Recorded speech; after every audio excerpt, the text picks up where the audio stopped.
Qu'est-ce qui vous a incité à créer ce site et pourquoi maintenant? J'ai eu l'idée de créer ce site internet car la réglementation qui encadre les contrats de complémentaire santé permet aux consommateurs de redevenir acteurs de leur budget santé. Ce site a été créé en mai 2008 après une analyse de toute une batterie de statistiques et il est ressorti que les augmentations incessantes des tarifs des complémentaires santé n'étaient pas justifiées, eu égard au montant des remboursements et des risques encourus par les compagnies d'assurance. Pouvez-vous nous expliquer les grandes lignes de votre concept? La grande ligne de mon concept est simple. Il suffit de comparer chaque année les cotisations que l'on règle avec les cotisations que l'on perçoit. Dans la plupart des cas, les assurés sont perdants. Ils cotisent plus qu'ils ne perçoivent. La grande majorité des contrats commercialisés sont dits solidaires et de ce fait échappent à la taxe de 7%. Ce que ne savent pas les consommateurs, c'est que ce type de contrat réglementé par la loi peut être souscrit à tout âge, sans délai d'attente, du jour au lendemain, sans questionnaire de santé et avec une garantie viagère, et même si l'on est malade. Et quand on sait qu'un Français sur trois n'utilise presque jamais sa complémentaire santé, on se demande bien pourquoi il paye.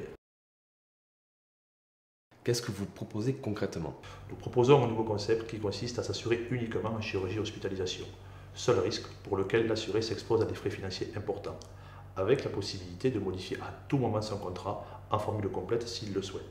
En résumé, pouvoir s'assurer à la carte en réduisant en moyenne de 60% son budget complémentaire santé sans aucun risque. En quoi votre concept est-il novateur? Notre concept est novateur car mafacturesanté.com est le seul site sur la toile qui donne la solution pour faire le bon choix. Avant toute chose, nous expliquons le fonctionnement de ce type de contrat et nous invitons les consommateurs à revoir leurs habitudes qui sont malheureusement bâties sur des idées reçues qui ne sont plus d'actualité. Pourquoi ce concept n'a-t-il jamais été développé? Ce concept n'a jamais été développé car si tel avait été le cas, les compagnies d'assurance auraient vu leur chiffre d'affaires s'effondrer de près de 10 milliards d'euros. Et vous comprenez bien que cela ne peut pas s'inscrire dans le cadre d'un plan de développement commercial ou de communication, l'omerta sur le sujet étant trop profitable. Vous dites que la loi protège les consommateurs. Est-ce vraiment sans risque? Oui, la loi protège efficacement les consommateurs, mais ils ne le savent pas. Vivre seulement avec un contrat chirurgie-hospitalisation est vraiment rentable et sans aucun risque, puisque la plupart des complémentaires santé peuvent être souscrites sans restriction, même si on est malade. Cela s'appelle les contrats solidaires. Ne craignez-vous pas une remise en cause de la mutualisation? Non, je ne crains pas une remise en cause de la mutualisation. Si les consommateurs prennent conscience de leurs droits, nous assisterons à une baisse significative des tarifs et à une augmentation des garanties. Les assureurs savent déjà le faire. Pour s'en convaincre, je pose la question suivante. Pourquoi les complémentaires santé dites collectives, souscrites par le biais d'une entreprise, coûtent 2 fois moins cher et remboursent 2 fois mieux que les complémentaires santé individuels?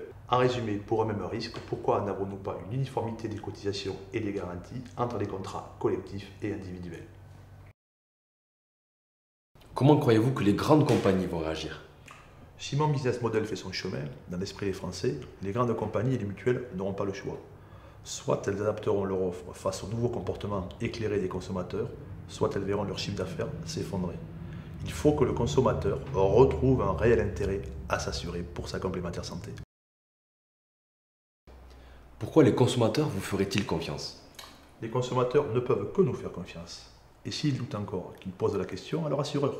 Et au pire, il suffit de faire un bilan financier entre les cotisations réglées et les remboursements perçus sur plusieurs années. Les magazines de presse dénoncent régulièrement cette dérive financière. Moi, j'ai décidé de donner la solution pour l'enrayer.